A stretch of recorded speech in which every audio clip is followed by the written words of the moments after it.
ये मामला मेरा छोटा भाई प्रवीण है, उसको चोट लगी थी 7 तारीख 10वां महीना 2017 में।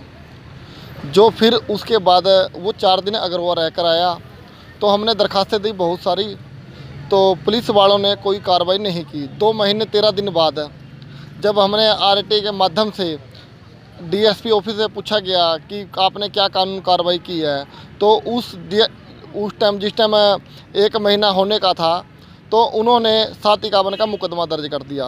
तो फिर उसके बाद हम 3 बारी जिला कष्ट निवारण कमेटी में दरखास्त दी, हमें फिर एसपी साहब से को भी दरखास्त दी, आईजी साहब को भी दी, 4 महीने सीएम विंडो लगाई तो मेरी कोई कार्रवाई नहीं हुई।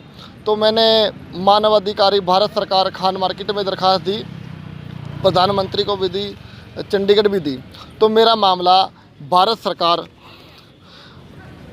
मानवाधिकारी आयोग में लग गया, तो उन्होंने ट्रांसफ़र कर दिया मानवाधिकारी आयोग चंडीगढ़ को। तो फिर वहाँ पर मेरा मामला लगने के बाद तो उनके आदेश पर जो मेरा मुकदमा है 379B का दर्ज हो गया 2 साल बाद। क्या लगता है इसके अंदर आपको पुलिस की भी कार्रवाई? ये पुलिस ने जिस टाइम भी मेरे भाई को चोट लगी थी, जब मैं पुलिस वालों के पास जाता तो वो जो आरोपी थे वो पुलिस वाले के पास बैठे मिलते थे। कई बार मैं उन्हें बोला भाई सर आप पकड़ लो, वो बोले कोई नहीं हम पकड़ लेंगे उनको। और उन्होंने पुलिस वालों ने उनके साथ साठ-गांठ कर रखी थी, तो उन्होंने उनके ऊपर कोई मुकदमा दर्ज नहीं किया था। लग रहा है अब मेरा केस ये अपने AK जैन जज साहब की कोर्ट में चला हुआ था, तो उन्होंने दोनों आरोपियों को 10-10 साल की सज़ा सुनाई है, 2 साल कठोरावास की सज़ा सुनाई है और 25-25 हज़ार रुपये जुर्माना लगाया है। ये FIR नंबर 76 13/2019 की टोहाना सिटी थाने की है। इसमें 2 मुलजम थे, 2 अननोन थे, जो बाद में भी रिकग्निशन उनकी नहीं हुई। तो इसमें दोनों मुलजिम हैं। ये केस है 7/10/2017 का। जो IO था उस time first IO Baljit Singh, उसने इसमें डिफेक्ट छोड़ दिया, नेग्लिजेंसी करी, उसने मिल लिया दूसरी पार्टी से और उसने मुकदमा दर्ज नहीं किया। तो फिर ये जो इसमें कंप्लेनेंट है शिकायतकर्ता और उसका भाई, इन्होंने फिर, आपका नाम क्या है? प्रताप है उसका भाई, कंप्लेनेंट का भाई प्रताप। उन्होंने फिर मानव आयोग में और SSP को ऊपर हायर अथॉरिटी को दरखास्तें दी। उस पर री इन्वेस्टिगेशन का ऑर्डर हो गया। मानव आयोग ने हरियाणा के जो है ना, उन्होंने री इन्वेस्टिगेशन का आदेश कर दिया और दोबारा तफ्तीश हुई। उसमें फिर फाइल में सारे डॉक्यूमेंट, सारे सबूत थे। ये उसमें ऑफेंस बना था स्नैचिंग का, पैसे स्नैचिंग का, चोट मारी उसको प्रवीण को और पैसे छीन लिए। तो वो केस मेड आउट हो गया, उन्होंने मुकदमा दर्ज कर दिया उसका।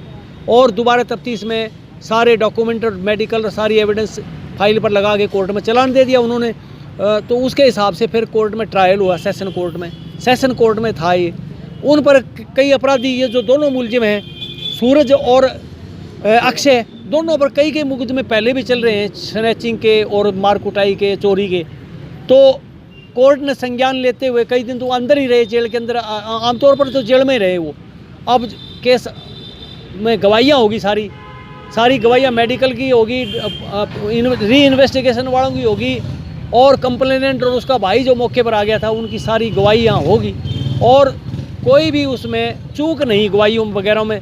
हाँ, जो पहला IO था बलजीत सिंह, उसकी इन्वेस्टिगेशन में चूक थी, जो कोर्ट ने उसका बेनिफिट उनको मुलजिमों को नहीं दिया।